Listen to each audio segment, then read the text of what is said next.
days anymore. Oops, okay, got it. It's not recording in progress. Got it. I read this really great book that I can't find anymore in print, but it was called Super Nutrition Gardening by William S. Peavy.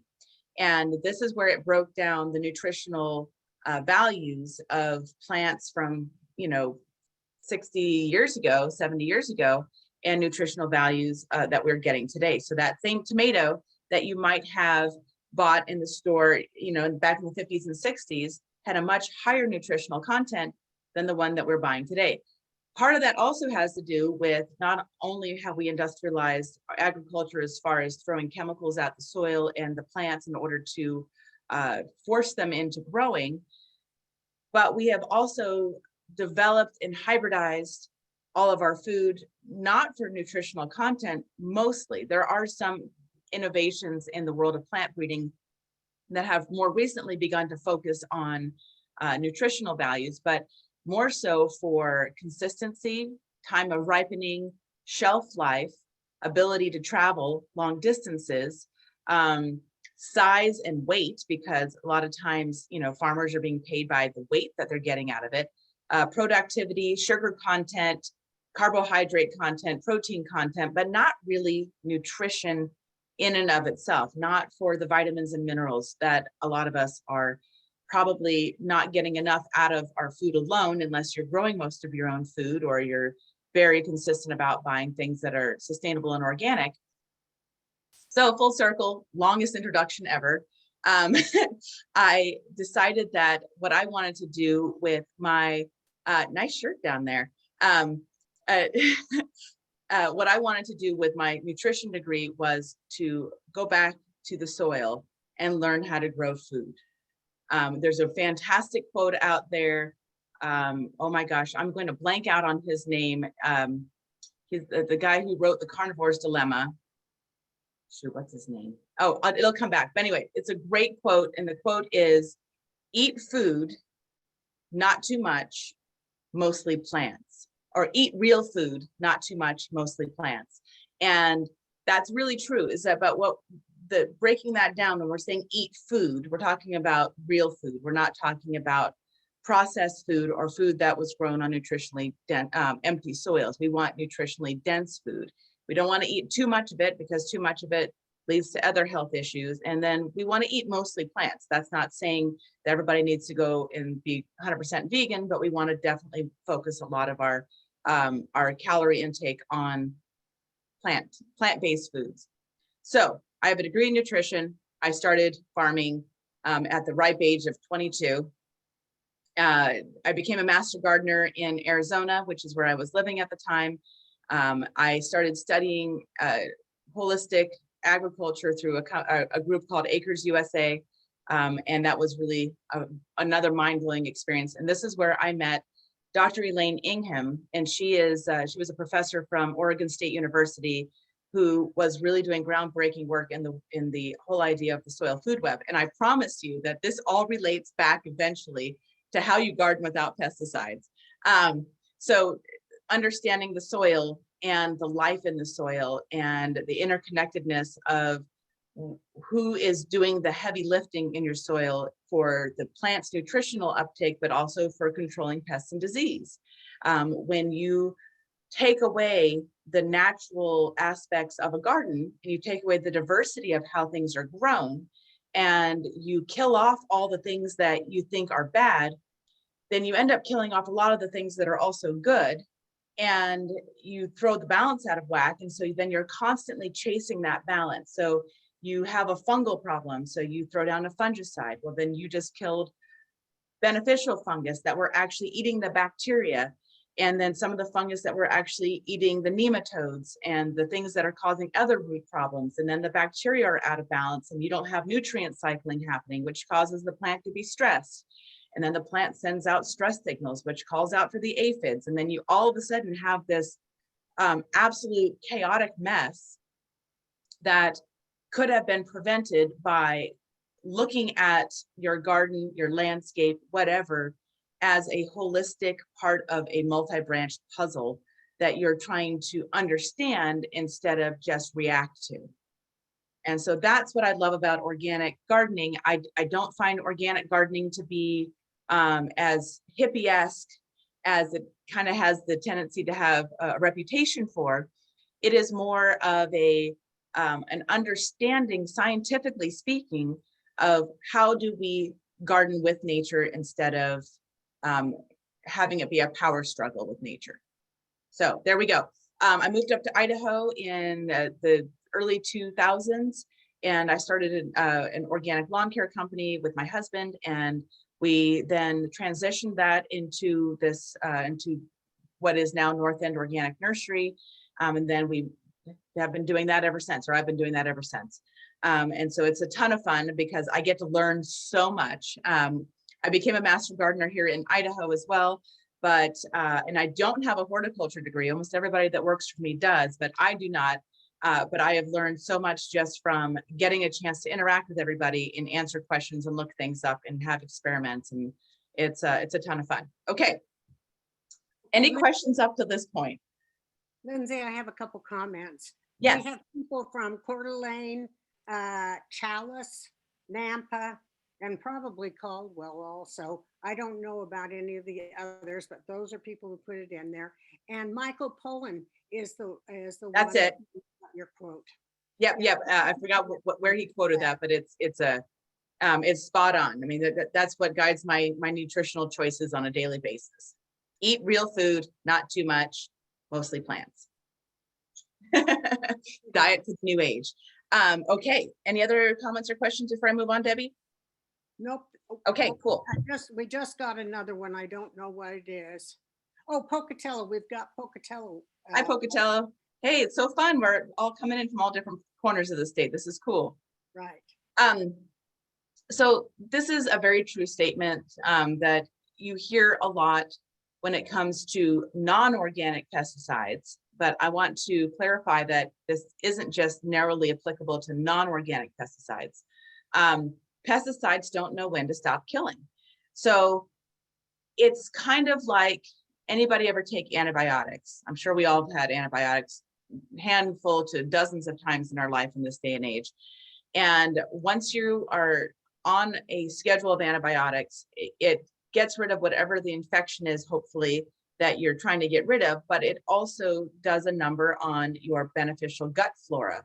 So there is this huge colony and community of beneficial organisms in your gut that when you're taking the antibiotics to kill the infection, you also end up killing a lot of them. So I don't know about you, but after a course of antibiotics, my digestion is not fantastic. And I take stuff like probiotics and stuff to replenish it. This is the same thing when we're talking about pesticides. So when you look at any pesticides, whether they're organic or not, actually, you really have to see what are they killing and how are they killing. Because when you see the word CIDE, that always means to kill, to get rid of. So if you're putting down something that's a bactericide or a fungicide or a miticide or a pesticide, literally anything that's going to be in those families could be potential there's a military term for it. I don't know. It's unintentional kills that you're getting there. Collateral damage. There we go. You have collateral damage with anytime you're spraying a pesticide. So that's why we want to be very, very, very specific about what are we trying to get rid of. Is there a way to get rid of it without spraying something? And there's a fun term for that. It's called IPM. I don't know if we want to play a quiz game this early on, but does anybody want to take a stab at what does IPM stand for? I'm gonna let that one float over here, and Debbie, you tell me if someone has an answer, okay? But what we want is to manage these things without always reaching for a spray. And this sounds like it's counterintuitive to somebody who owns a store that sells sprays to kill things like this. But even before somebody brings up a bottle to the counter, I almost inevitably ask them, and I try to have my staff ask them as well, what are you going to do with this and why? And if we come to the determination that this is really what they need to be using, then we try to get into when are you going to use it? How are you going to use it? How often are you going to use it? And is there anything that you need to watch out for? Specifically, you always want to be very, very cautious with spraying things for beneficial insects like bees. Bees are already having a rough time. I mean, a really, really rough time out there between lack of pollinating plants that have been kind of decimated out of farm fields. Because if you think about it, again, part of industrial agriculture was getting rid of a lot of the naturally occurring plants and weeds that insects that are beneficial insects and pollinator insects were eating in order to survive. So we wiped out diversity and replaced it with a monoculture. So bees are struggling, and then we end up using the bees to then try to pollinate monocultures. Like a good example is the almonds in California that have a very specific bloom time to where they actually have to import bees just to get them pollinated, and then they put them back on trucks and move them around the country trying to chase the flowers. So we don't want to do anything worse to them that's already happening, which means understanding how bees interact with your plants. Are they going to hang out on plants that don't have flowers? Not usually. They don't, and unless they're leaf cutter bees, which there's a whole bunch of beneficial insects that don't necessarily like flowers or pollinate, but they're still beneficial to our environment. However, the thing that you can always count on with most bees is that as the sun dips down, they're heading out of town. So we want to be very mindful of when we're spraying things. All right, Debbie, did anybody have an answer to the IPM? Integrated Pest Management by Patricia Williams. Nice job. Nice job there. So integrated pest management, that's exactly what it is. And what integrated pest management is, as somebody, so I am a certified organic grower. At my nursery, we grow over 400 different types of certified organic vegetables and herbs on site. We actually start them from seed, transplant them up, make them ready for retail.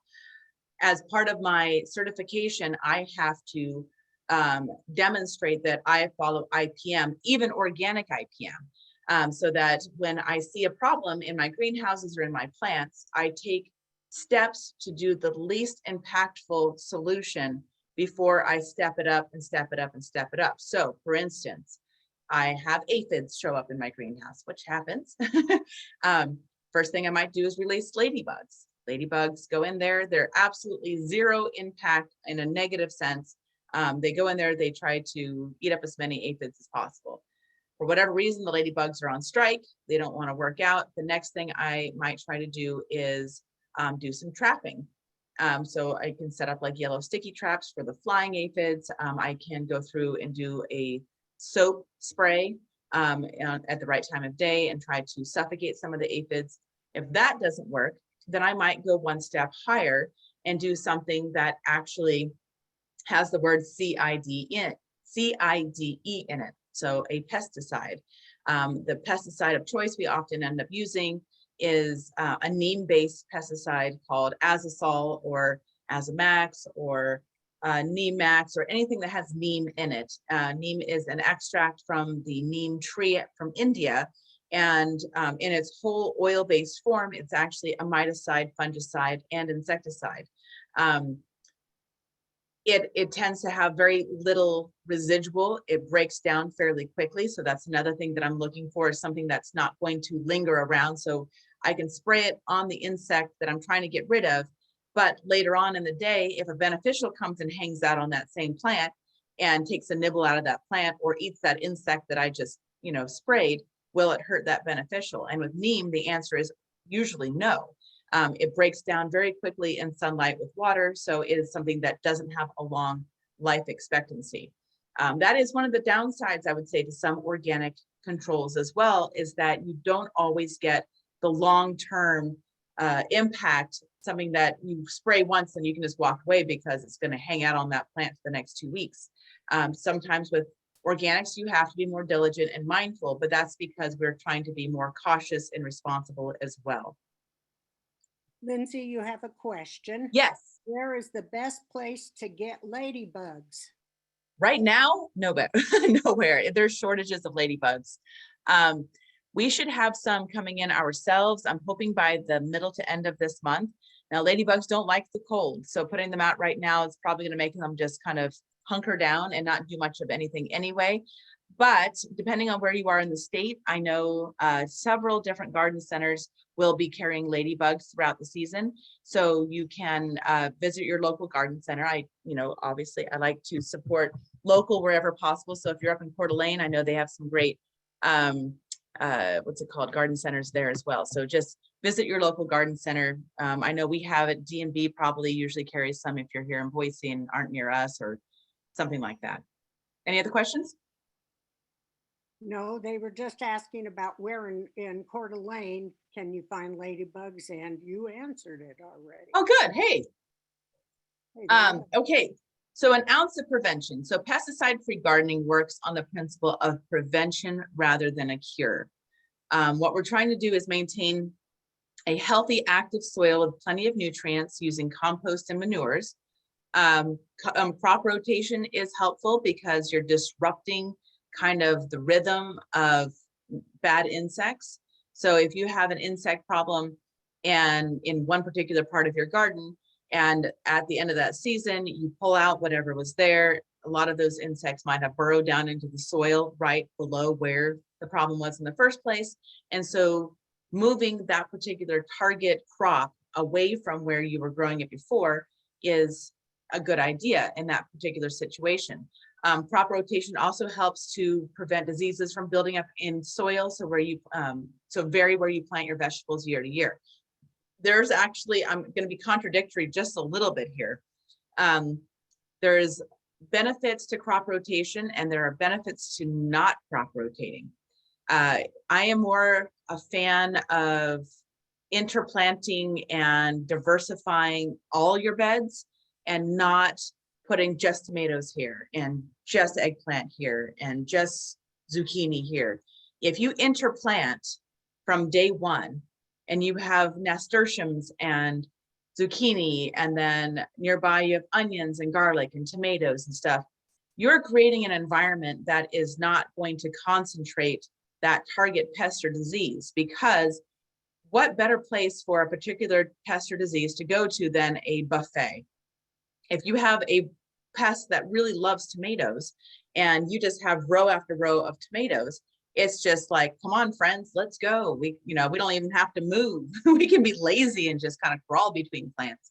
However, if you have a lot of scenty plants like garlic and onions and nasturtiums and marigolds and zinnias and flowers of all kinds, then all of a sudden you have all these crazy smells bouncing back and forth, and not every bug is going to want to eat every plant. So interplanting from the get-go is a great way to get ahead of the game. So back to my whole mixed feelings about crop rotation. In the soil, going back to that whole soil food web thing, different plants cultivate different soil biomes, biological biomes. So like bacteria, fungi, protozoa, nematodes, microarthropods. As the plant grows, it actually sends out nutritional signals into the soil, attracting the kinds of beneficial community that it wants at its root zone. So if you are growing, going back to tomatoes again, if you're growing tomatoes in a certain spot, and then you decide, well, I'm going to crop rotate, and next year I'm going to put cabbage there, it's kind of confusing the soil microbes in the soil. Because microbes in the soil can be even more redundant there. You're switching out communities, and all of a sudden you pulled out the neighbor that everybody was already used to and putting in a completely different neighbor that wants a completely different set of friends around. So I often like to say, if it's not broken, don't fix it. If you've had really good luck, or you've got really good sun in one area of your garden, or something just seems to thrive in this other particular area of your garden, don't mess it up just because the season's changed. Let that plant stay there and make sure you're replenishing the nutrients every year with fresh compost and organic fertilizers and such, so that that one plant isn't taking that same nutrient up and depleting the soil. But you don't necessarily have to change things completely just because the calendar says to. If you start to see a plant struggling, or you start to see a pest issue or a disease issue, that's the time that you definitely want to utilize crop rotation. Weak, malnourished, and stressed plants are going to attract more pests than a healthy one. And that's serious. That's a real first step here. It's kind of like us, right? So one of the fun things about studying human nutrition and then studying plant nutrition is that we're so similar. We have this active gut biome of beneficial organisms that are helping us have an immune system and digest and utilize the foods that we're being put into our body. Same thing with our plants. I'm pointing to my garden out there. With our plants outside, that they also have this beneficial biome. And so when they have their best friends nearby supporting them and their immune system, and they've got all the nutrition that they need, they're going to grow healthy and strong. And a pest is not going to attack a plant that is strong. A pest is going to take out the stressed one first, because it's actually going to send out signals saying, oh my gosh, I'm so stressed. And they will come in and get that one first. At the other end of the spectrum, an over fertilized plant is a beacon for pests. So if you are somebody who is heavy-handed with your fertilizer, especially a non-organic fertilizer, when you're dealing with organic versus non-organic, one of the biggest distinctions is that a non-organic fertilizer is typically salt-based. I'm going to actually take a little side story here right now. A salt-based fertilizer is a synthetic fertilizer that has been derived from some other material in order to be highly absorbable. So salt dissolves in water and it can be easily uptaken by the plant. In nature, salt-based fertilizers don't really exist except for in the form of urea, but not really urea as in the chemical urea, urea as in urine, that as animals are walking around the forest and they're, leaving their waste products behind them, that is fertilizer to the plants. However, everything else comes from and is derived from breaking down of organic materials and proteins. So when you put down a salt-based synthetic fertilizer, imagine if you've ever had, or maybe when you were kids or when your kids did this or grandkids or whatever, anybody ever see someone pour salt on a slug? It's pretty gross. But it dissolves them. It desiccates them. It pulls all the moisture out of that body. All these beneficial microbes that we're trying to cultivate in the soil are like little microscopic slugs in their physiology. When you pour salt on them, it actually draws moisture out of them and kills them. So you're pickling your beneficial organisms, and we don't want to do that. But even if you're doing that, if you are fertilizing excessively, especially with nitrogen, and you've got a big plant that looks super green and just almost on energy drinks, that is also going to be a beacon for insects to say, wow, there's a lot of food going on in that plant. I'm going to come suck the juices out of there, especially aphids. Aphids love when we over fertilize our plants, especially with nitrogen. Anybody ever have a tomato plant that was just a giant, gorgeous tomato plant, but no tomatoes? Yeah. I call that the all hat, no cattle tomato. And what that is excessive fertilizing that has caused the plant to be like, oh my gosh, this is so delicious. I need all of this nitrogen in me right now. And it stores all that energy in its leaves and stems and just starts producing more and producing more foliage. And it just completely bypasses the whole step of like, oh, I'm supposed to reproduce at some point. And so it doesn't actually put the energy into putting on flowers. And in the soil world, we call that luxury consumption. Nitrogen is a substance that disappears fairly quickly. It's highly water soluble and will not always be around. So when a plant sees it, it sucks it up. It's like a kid eating cake. It will eat all the cake and forego the broccoli that it should be eating, that has all the nutritional value to make it strong and bones grow and all that good stuff. And it's just going to keep on eating that cake because mom's going to come in the room any second now and take it away from me. That's what plants do. It's called luxury consumption. And when a plant is too fat and happy like that, it definitely attracts insects and disease. And that's a plant that's going to be taken down more often and also not produce anything for you. Okay, moving on to the next slide. Any questions you want to throw at me, Debbie, at this point? I do. Joyce Clark, who is from Coeur d'Alene, wants to know if you can name any nursery. There are about 30 in the area, and she doesn't have the time to interview each of them. Do you know of any nursery offhand? Are we talking about ladybugs again, or just nursery Ladybug in again, general? yeah. I don't. I've spent time up in Coeur d'Alene, but I don't recall which nurseries. I just remember there being quite a few nice nurseries in the area, and I would just give any of them a call and see. Now I'm gonna warn everybody, it's gonna be hard to get ladybugs this year. There are shortages like crazy, like everything else. But they should be coming online here in the next few weeks to a month. And there is a specific question about squash bugs. Without what can you do without impacting the plant? For sure. I'm going to use this opportunity really quickly to make a quick plug, though. I do have a YouTube channel called Garden Minutes. I didn't mention that earlier. So I started putting a lot more videos on there over the last couple of years because I used to do a lot of in-person classes, and with COVID, I stopped doing that. So it's called Garden Minutes on YouTube. And I have a video all about just squash bugs and how to control them organically. In a nutshell, just to kind of hit the high points of it, the most important thing to do is daily monitoring. And that's nothing that anybody ever wants to hear. But one of the best organic ways is daily monitoring. If you start watching your plants early on, and I'm not talking about right as they're popping up out of the ground, but once they start looking like they're about to start putting on flowers, you need to check the undersides of their leaves daily. And what we're looking for are those little copper colored eggs that are so pretty and just neatly lined up on the back of the leaf. And once you see them, have a roll of duct tape handy. I always take my duct tape, make a little strip, cut it, fold it over into a circle like I'm about to remove lint from a couch or something. And then I literally take that duct tape and I just roll it against the back of the leaf. And I pull off those eggs. I don't like touching them, just saying.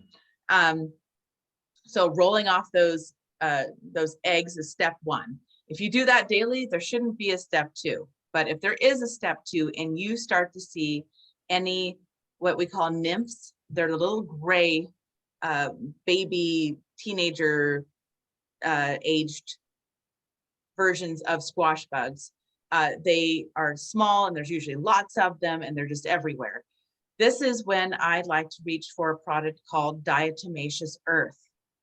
Diatomaceous Earth won't work on the eggs and it doesn't work very well on the adults, but it works really nicely on the nymphs. And so when you see these gray guys, we sell Diatomaceous Earth at the store in like a tube, and it has like it almost looks like a restaurant ketchup bottle with like the little pointy top.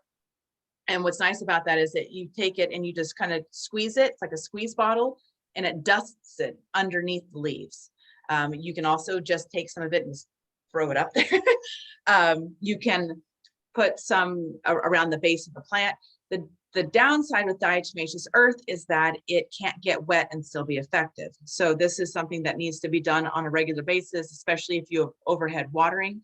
If you're not overhead watering, then the DE will last a lot longer. But that's step two. Step three, you went on vacation, you took a trip, you come back and there's just an explosion of squash bugs. The next thing I like to reach for is a product called Azisol. And we sell this at the store. It is the active ingredient from neem as a duractin in a concentrated certified organic form. And this product is somewhat systemic, which you almost never find in an organic product. And I really, really like it. It has very low impact on any beneficials as long as you are spraying this after dusk. So that's my 3 steps for squash bug control is monitoring and tape removal, Diatomaceous Earth on nymphs, and then as a last resort, the Azisol to knock down a population. Okay, another question is, and I don't, can you please, it says, is it best to start your own plants from seed or to buy small plants already started? That's just a cost benefit analysis there. I mean, I wouldn't say there isn't a right answer to that. You can absolutely start your own and you can absolutely buy some. I often tell people that I like to encourage people to try to grow their own, just because there's something so fun and magical about doing that. And you also get so much more diversity choices. If you go to a store like mine and go into my greenhouse, I think that's a great way to try out different plants. And then also just going to a store and looking at their seed selection and seeing something that looks really appealing to you gives you just so much more diversity. So I would definitely encourage people to start their own, but I don't see anything wrong with buying them from a nursery as well. I mean, just 6 one hand, half a dozen the other, just what gives you the most personal benefit. But I will say something though. Let me say something else. Not all plants are best started from a start. The plants that I never start from seed indoors are going to be my root crops. So beets, carrots, radishes, rutabaga, turnips. These are all things that need to be direct sowed. I do have a video on the Garden Minutes that's all about seed starting and garden planting, and that I go into which ones I would start when and why, if you want to get more in depth on that one. Okay, and then also, what type of crops grow best in Idaho? Which I don't know that you can answer all of those. But So we are, depending on what part of Idaho you're coming from, I mean, we have a lot of zones here. Down here in Boise, we are a zone 6A, 7B, 6B, 7A.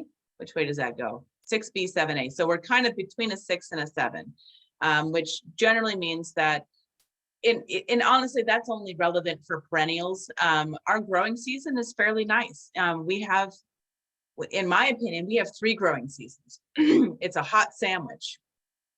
We have a cold season that starts off usually mid to early March. We have a hot season that starts around Mother's Day. And then we have another cold season that's kind of ushered in by around Labor Day. And this is not really about pest control, but I can say that here's how I distinguish the things that grow well here. The things that grow well here, you need to look for how many days does it take to grow. So look at your seed packet. Do you have enough time, whether you're starting it indoors and transplanting it or starting it outside directly, to get it from start to finish? Secondly, we have in those 3 seasons, the cold, the hot, and then the cold. What is a cold season crop? Cold season crops are vegetables. Hot season crops are fruits. Okay, diving into that a little bit more, what's a vegetable and what's a fruit? The botanical definition of a fruit is any part of the plant that is holding a seed. So it's this fruiting body of the plant that holds the seed. A vegetable is the plant itself or some part of the plant that's not the seed body. So examples of vegetables are going to be lettuce, chard, arugula, beets, kale, I already said lettuce, garlic, carrots, radishes, anything with broccoli. I mean, broccoli is technically the flower, but we don't eat it in the flower stage. We eat it in the unopened flower. So we're going to call that a vegetable still. So you can plant those guys. They're actually fairly cold tolerant. You can plant them as soon as the soil is workable, which is typically around St. Patrick's Day, or maybe a little bit earlier, a little bit later, depending on the year. And then once we have passed the danger of frost, that's when you can start growing your fruits. And that's going to be tomatoes, peppers, squash, cucumbers, melons, okra, eggplant, all these things where you're harvesting the fruiting body off the plant. As far as what can't you grow here, avocados, citrus, tropicals of any kind. There's any plant that can't withstand a frost, you can't grow it here unless you're doing it in a greenhouse or solarium or something like that.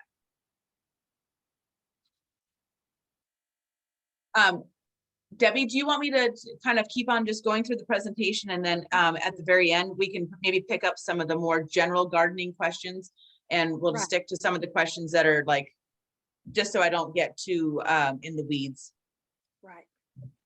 Okay, let's talk about companion planting. Keep on having to move my little picture thingy here. Hold on a second here. Okay. Sorry, just playing around here. All right, that works a little better, I think.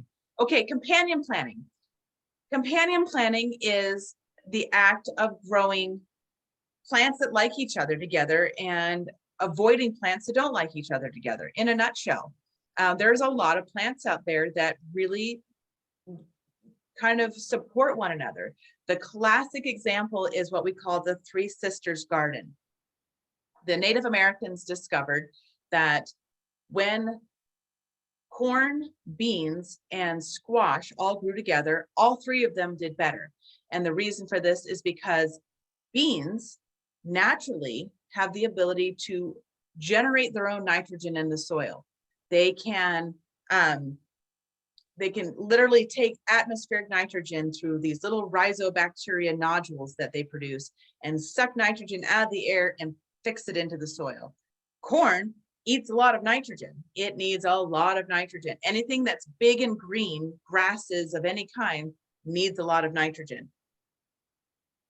Squash and melons and stuff like that, they don't like to always be in full blaring sun. If you've ever been outside and you've seen squash during the day, they tend to really wilt in the middle of the day because they get stressed out from extreme heat. So by interplanting squash in around the corn and then planting beans at the base of the corn, the pole beans then use the corn to grow up the corn and support themselves. The beans fix nitrogen into the soil and help the corn to grow. The corn shades the squash so they don't get that full blaring heat. And then the squash protect the corn from predators, because what's one of the main predators of corn? It's like raccoons and other kind of animals that have pads on their feet, and they don't like to walk on those kind of prickly squash leaves. So the three of them all do better together. They all benefit from one another. So that is kind of the quintessential companion planting.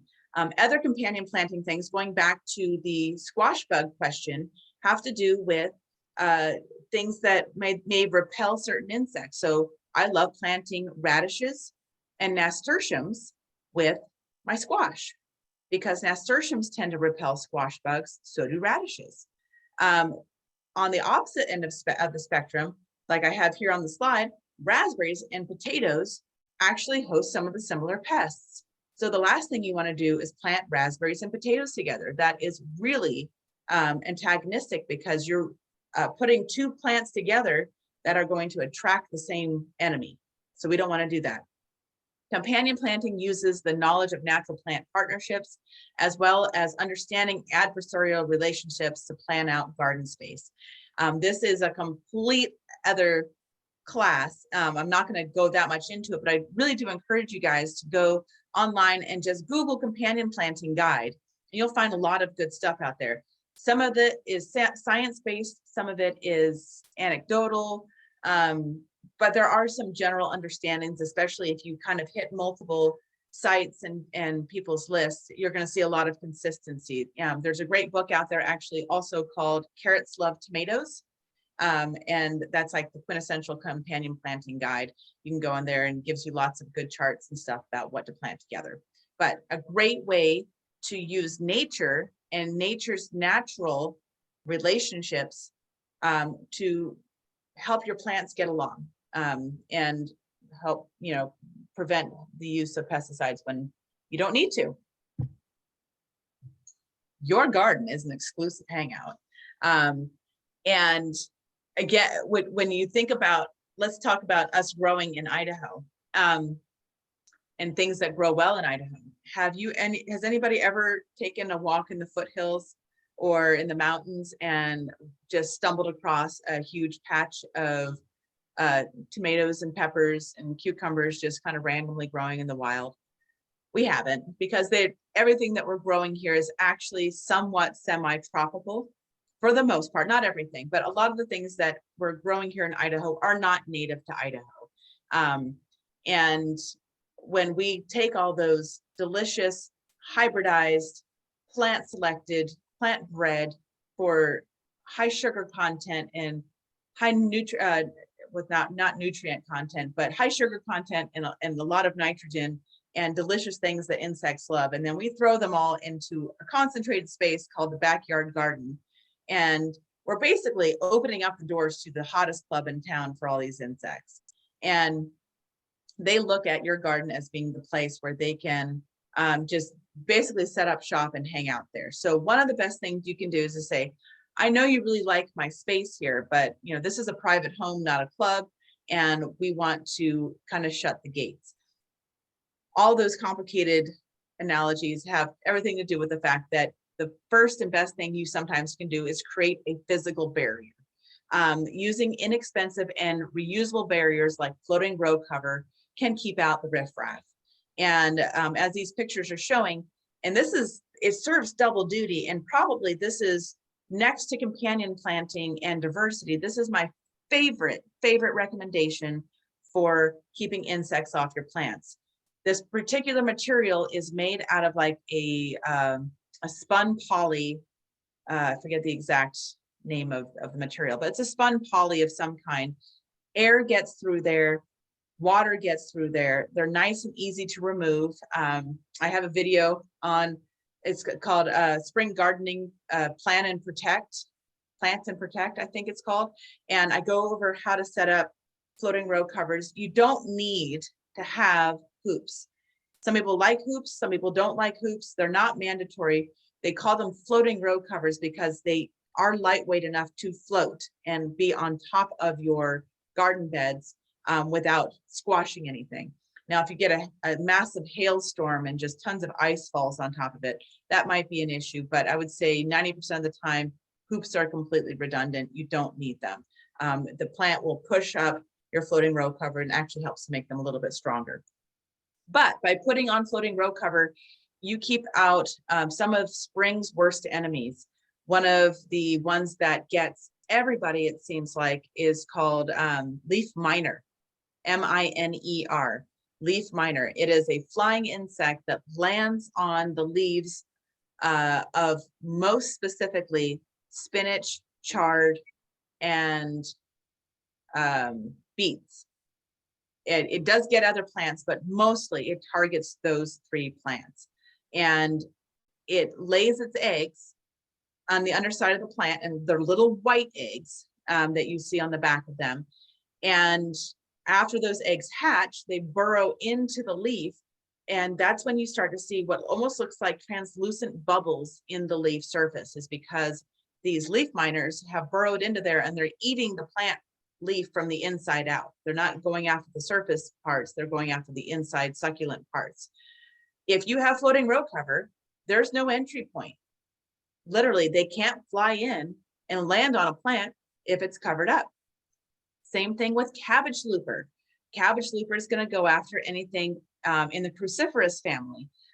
So all your brassicas, your broccoli, kale, cauliflower, cabbage, of all these things that are related to cruciferous veggies, and they actually will go after lettuces as well. I've seen them go after.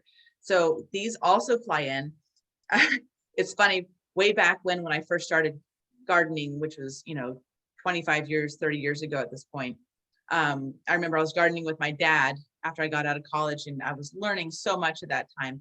And we had a greenhouse, and I didn't yet understand what cabbage looper was.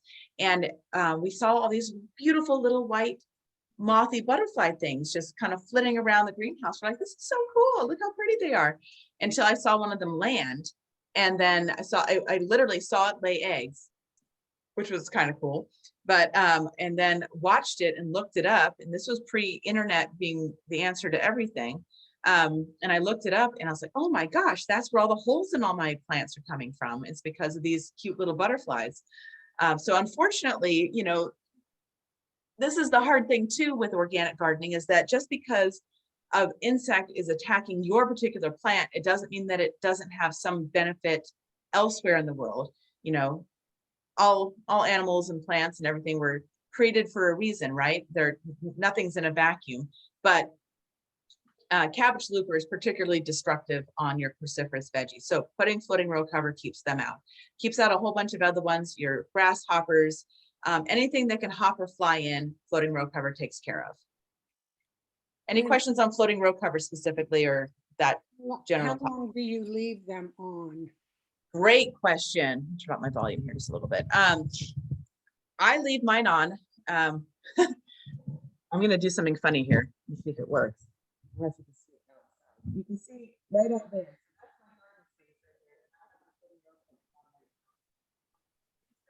Because they actually double as frost blankets. They help keep things growing when the weather is cold. So I have two different weights of floating row cover. I have out there right now, it's called Insulate, the letter N, and then Sulate, S-U-L-A-T-E. And then we have another one that is called Harvest Guard. The Harvest Guard I will switch to as soon as my temperatures start consistently getting over 70. I leave these on all the time unless I need to go in there and harvest and weed. I have water going in underneath, and water does get through them, maybe not as much as you want them to. So if you're using the big thick one, you might need to pull it off to make sure water's getting in if you don't have water tubes underneath. But otherwise they stay on 24/7 until it gets warm enough to switch over to the lighter weight one. And then once the temperatures start hitting 80, you have to take them off. You can put them back on at night to help protect the plants then, but a lot of the flying insects aren't around at night. So if you can keep your spring veggies protected for all of April and half of May even, you are going to miss 90% of your insect problems, especially on your cold crops, because they all show up real early. So you don't want them to be on there for too long because it can get hot underneath there at some point. It is a blanket. And what plants do you use the row covers on? Everything that's low growing. And I will also use them on my will be high growing plants like tomatoes and peppers as frost and pest protection until they get too big and just outgrow them. But mostly low growing plants. If you use the hoops, then you can use it for taller plants. But even if you don't use the hoops, again, the floating row cover will just lay on top. And in the video on the spring plant and protect that I have on our YouTube channel, and also I think I've posted it recently to our Facebook page for North End Organic Nursery. It shows how to attach some electrical conduit to the either side of your floating row cover so you can lift and lower it quite easily. Okay, I think that's about, someone said that they had the leaf miners on their grape leaves last year. Yes, so they're in the category of insects that are leaf miners. There are several varieties. It just seems to be the most destructive ones is whatever species is that goes after the spinach and the beets and chard. But yes, there are leaf miners. And so when you have plants that can't be covered up as easily, the next best thing to use is an organic product called Spinosad, S-P-I-N-O-S-A-D, Spinosad. So Spinosad is a great product, and it's very targeted towards specific pest groups, mostly things that have a caterpillar stage. So Spinosad is really good for that. If you have other plants that you need to protect, and or if the leaf miner gets in and you're just trying to get it under control, Spinosad is what I would recommend.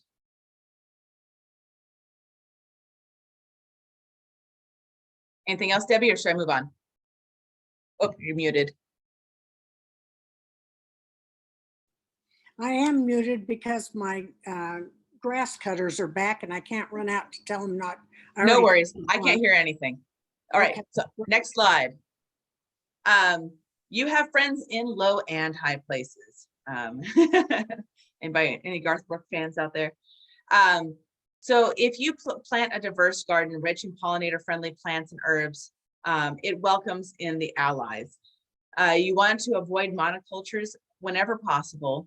Holding back on reacting to a pest problem allows your A-team time to rally and help your cause. Get to know your local bug eaters. What are your predator insects that will come around and do a lot of the work for you, and create habitat for them whenever possible. There will be a time here in the next few weeks when we will just get flooded with people telling us, oh my gosh, there's aphids all over my roses. I really strongly try to encourage people to say, okay, I'm just going to ignore it for right now. I'm going to pretend like they're not there, and I'm going to check back again in a week. I would say 60, 70, 80% of the time, I don't really know, but often you'll come back and that same plant will be just covered in ladybugs. The food has to come before the predator has to come or wants to come. Ladybugs aren't going to hang out on your tomato or on your roses when there's nothing to eat. So the food has to get there, and then the predators will often follow. So holding back that trigger of wanting to grab that spray or something to kill the aphids is something that I highly recommend. And this goes across the board, unless you just have an infestation that's going to take a plant down like overnight. But aphids are a really good example of using the sit and wait method. I don't have a picture here, but do familiarize yourself too as well with what ladybugs in their nymph and forgetting the right word for it. They're like their chrysalis stage looks like. Often people will bring in immature ladybugs that they almost look like a little lady gator, we call them. They're ladybug colors, but they're longer and spiky. They almost look like they have a reptilian alligator skin on them. Those are them in an immature form. So don't kill them. Be happy when you find them, and they'll look somewhat like that, but kind of more rounded and shell-like, stuck to the underside of plants as they are incubating and about to. I'm losing all my good botanical or biological terminology here, but you guys understand what I'm saying. Just get familiar with what beneficial insects look like before they hatch, because you don't want to be getting rid of them and killing them. I've got a picture of a hawk right there. Encouraging birds in your yard, specifically your predatory birds, creating habitat for them. There's lots of resources out there on what you can do to create a bird-friendly backyard. Of course, attracting certain types of birds, they also like to eat your plants. And I have a fun story about that too, where I thought that I had birds just popping around in my garden, just eating up all the bugs, and I go out there and realize they just mowed down my peas and lettuce to the ground. So birds can definitely be both on both ends of the spectrum as far as friend and foe. But encouraging diversity is just, it never fails. A good way to go.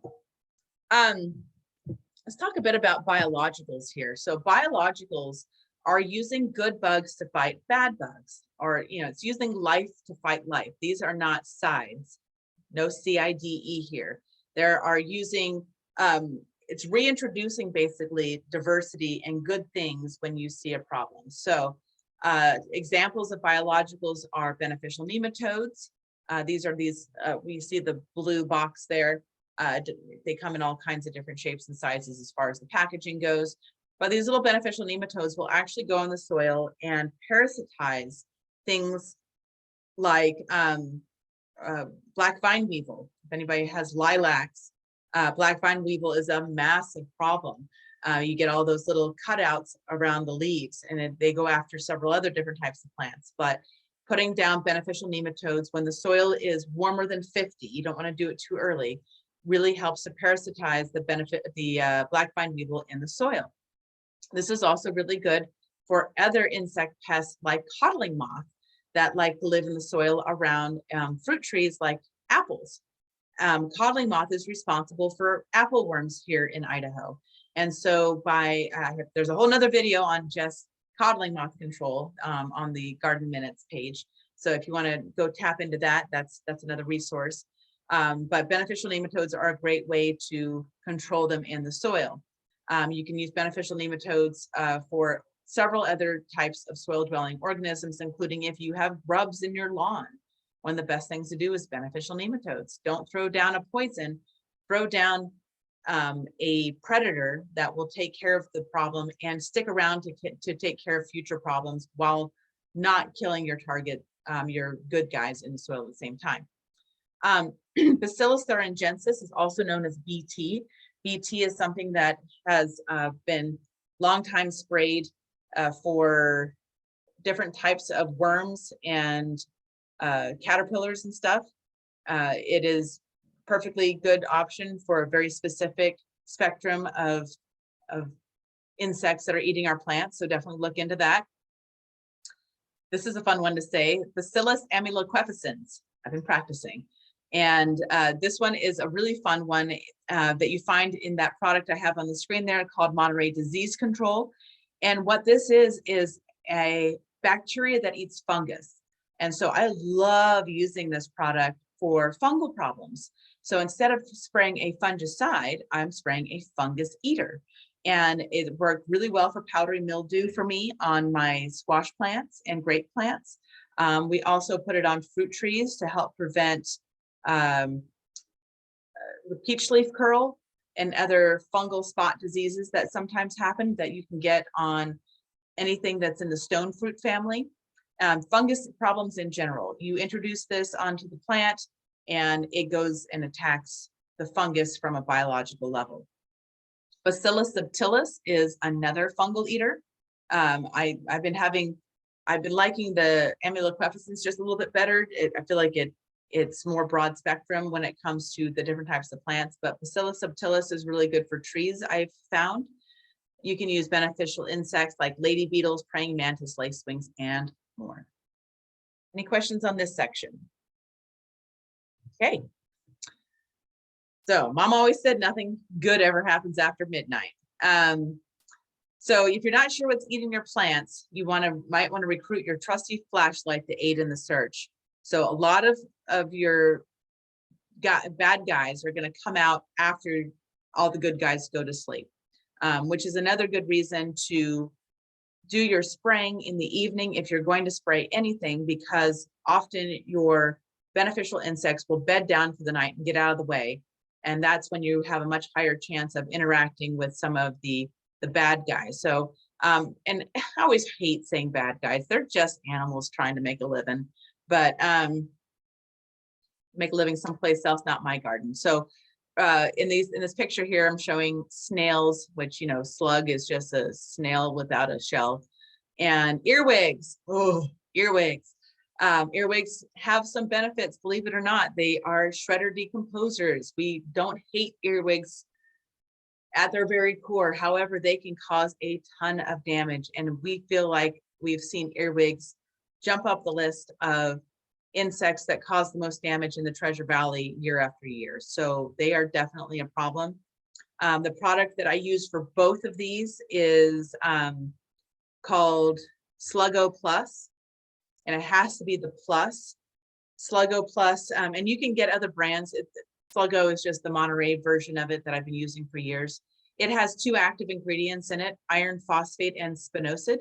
I talked about spinosad earlier. It's also really good in this form for this particular set of species. The iron phosphate goes after your slugs and your snails, and the spinosad goes after the earwigs, cutworms. Oh shoot, there's 2 other things that it controls. It goes after a handful of things, but it's a bait. And it's not a spray. So it's actually a granule that you can sprinkle around your garden beds. 1 little pound covers like 1,000 square feet. It's fantastic.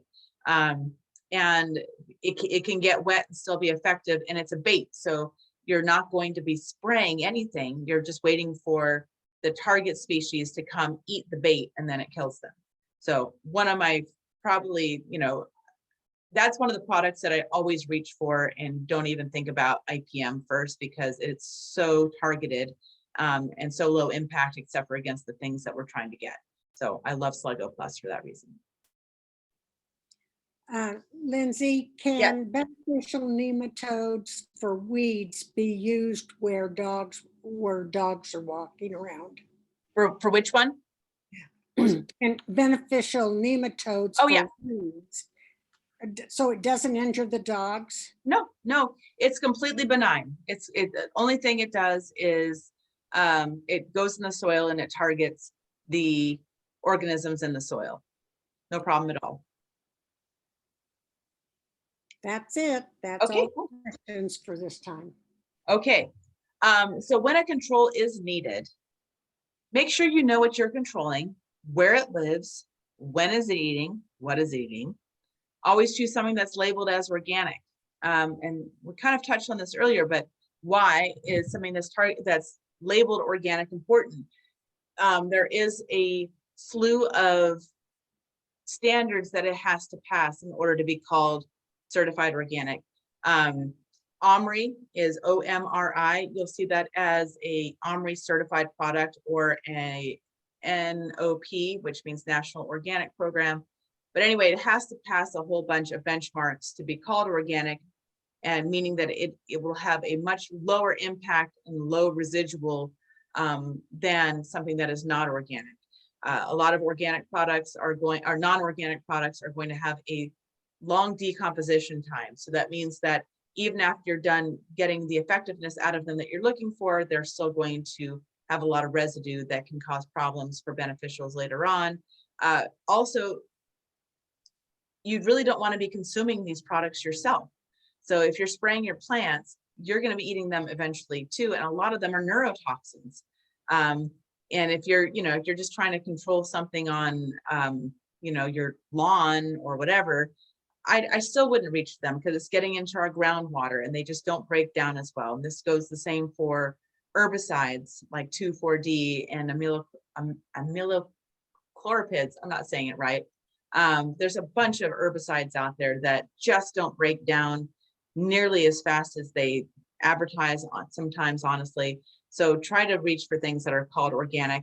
We do have a whole lot of suggestions on different organic weed controls as well. Horticultural vinegar is something that we carry that's a fantastic Roundup alternative because it is a burnout and it'll kill pretty much anything you spray it on that is green and succulent. So actively growing weeds, grasses, that kind of stuff. It will kill everything like Roundup does.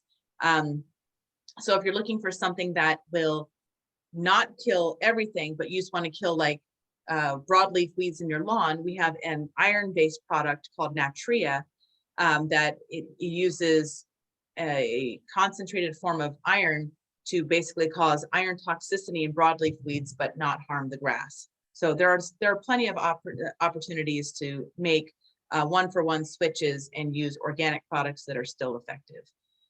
Always choose baits, traps, and pathway interrupters first. So that's why I like the Sluggo Plus a lot and the floating row cover. You're trying to disrupt and bait instead of spray, because spraying, you just can't control it as much as you can when you exclude and you bait for something. And make sure you do understand how the control works. Is it a neurotoxin of some kind? Is it a life cycle disruptor? Neem, for instance, is a life cycle disruptor. So it needs to be consumed by the insect in order to do any harm, which is why I like it for it not being harmful to beneficials, because generally speaking, most of our vegetarian insects are what we consider to be the harmful ones. And it's most of our predatory insects that we consider to be the beneficial ones. And the predatory insects aren't going to eat the plant. And so if you're spraying something that needs to be ingested by the insect, then it's only going to go after the insects that are actually ingesting the plant. So understanding that it's not a contact killer as much as it is something that once ingested, it does the most harm. Dell wants to know, what is your opinion on homemade solutions to control pests? I no problem with them as long as you kind of put them through the same set of questions that you would put a store-bought one through. How is it killing? What are you using? Does it have any toxic side effects? Because depending on what you're using, I mean, let's just, the easiest one to talk about is like Dawn's dish soap in water. It smothers wonderfully, and it's a great thing to reach for if you're trying to control a light amount of aphids on your plants. Now, you don't want to do it in the middle of the day because that soap is sticky and it'll stick to the plant. And if the sun's shining bright, you could actually burn your plant. So just understanding the mode of action and still using the same precautions and understandings when you're using those homemade solutions. But there's a lot of homemade solutions out there that work great. There's a lot of them that don't work great. Just want to make sure you know what you're doing and not just saying, well, such and such person recommended it on this particular website or whatever, so I'm just going to go for it. You know, get a good understanding. Anything else? That's the only question for right now. All right. Well, that was the last of the presentation part. So it does look like there's a lot of stuff in the chat. If there's any just other general gardening questions and stuff, I'm happy to field whatever. I think I've been, I actually have been giving you all the information, but from Lisa to, oh, yeah, Lisa wants to know, let's see, what does Lisa want to know? Can you share your opinion about the city compost? Totally. I love the fact that we have a citywide composting program. I will not use that compost in my garden beds. I will dress around my trees, my shrubs, my lawn, my everything, but it will not go where I grow food. And the reason for that is because the things that are going into it are coming from waste receptacles where people could be spraying who knows what on their plants and their grass and who knows what kind of herbicides and pesticides and all that kind of stuff. So I don't want to risk putting that in my food. That being said, you know, a lot of herbicides and pesticides are decomposed in the composting process if indeed the compost pile is reaching temperature. And I don't know if the city is making sure that the piles are reaching those temperatures for long enough. We sell a certified organic compost at the nursery for garden beds, and I'm only mentioning that, and other nurseries have that too. The people who compost for us test the temperatures every day. They run chemical tests on it to make sure there's no coprolids and things that have residual effects. I have had so many people come in after using, this is another warning too, just kind of a caution, a word of caution, I should say. Be careful what manures you use as well, because I've had at least 4 or 5 times people come in and say that they use some sort of composted horse manure, that these horses were fed grass clippings from commercial mow and blow operations that would bring and dump the grass clippings there. The horses would eat the grass clippings, and their digestive system did not break down the 2,4-D, which is a common broadleaf weed control. And after it passed through and it didn't compost for long enough or didn't get hot enough, it just sort of sat in the pile. And then somebody put it on their garden beds, and then all of a sudden they're coming into the store showing me pictures of their tomato plants, and all their leaves are coming out looking like little clubs. And what's happening is that tomatoes are so super sensitive to 2,4-D that the compost that they use is infiltrated into the plant, not enough to kill it completely, but to cause it to go through such a weird growth cycle that it won't form leaves. So this is just other issues that I would have with you using any kind of community compost. But I do love the composting program. I participate in it as far as like putting my own scraps into my bin. And I haven't went and gotten any of their compost yet, but if I did, I would have no problem using it on my lawn, trees, and shrubs. What do you recommend for controlling pests on peach and pear trees? Okay, pears are closely related to apples, and their number one major pest on pear trees is going to be the codling moth as well. And so I would definitely recommend, if you can, checking out the codling moth video. A lot of that has to do with degree days and figuring out when codling moths are flying around. It's really hard. In the video, I talk about using codling moth traps. Almost impossible to find this year. Every single one of my suppliers doesn't have any. Whoever produces the specific codling moth hormone, pheromone, that goes into these traps isn't producing it this year. So you can't use traps. I don't think anyone's going to have them.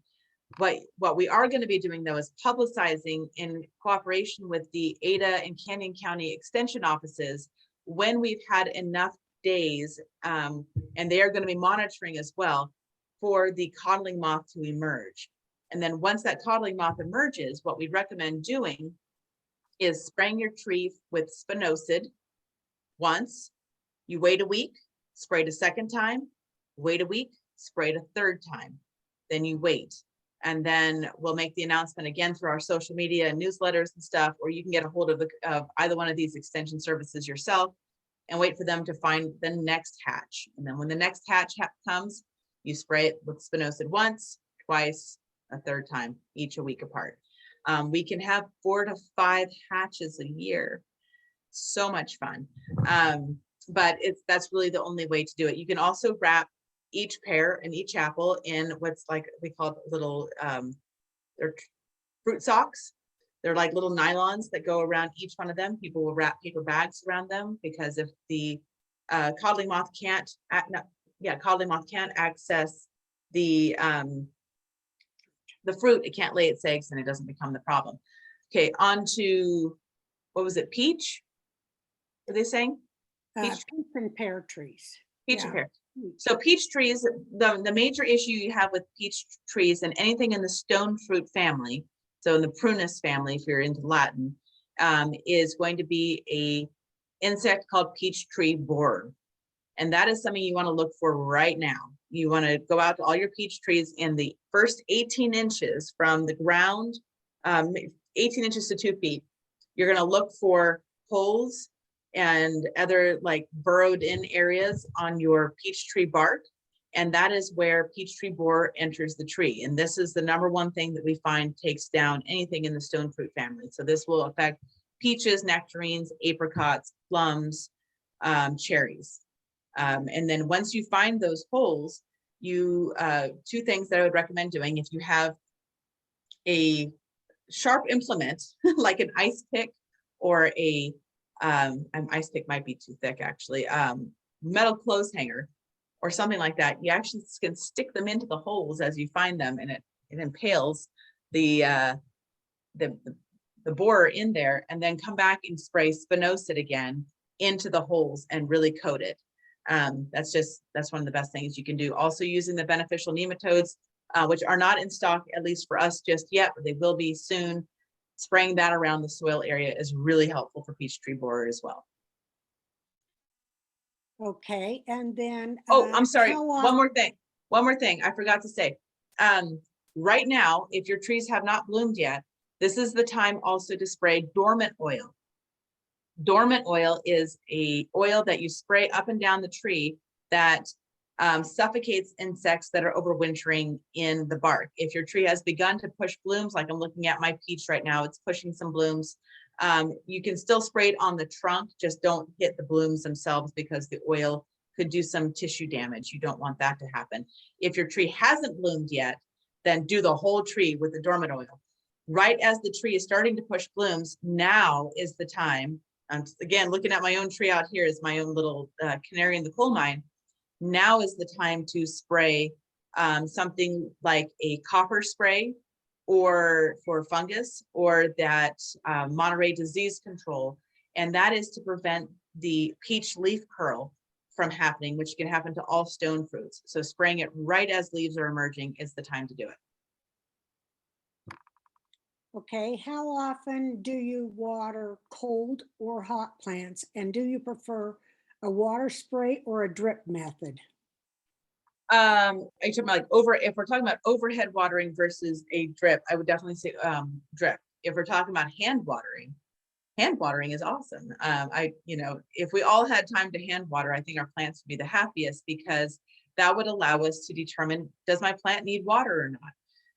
When we set things up on a timer, it's really, really difficult to do. I don't have a timer on anything. I literally make that decision on a daily basis, who needs water and who doesn't. So in general, your method of watering should be deep, but infrequent.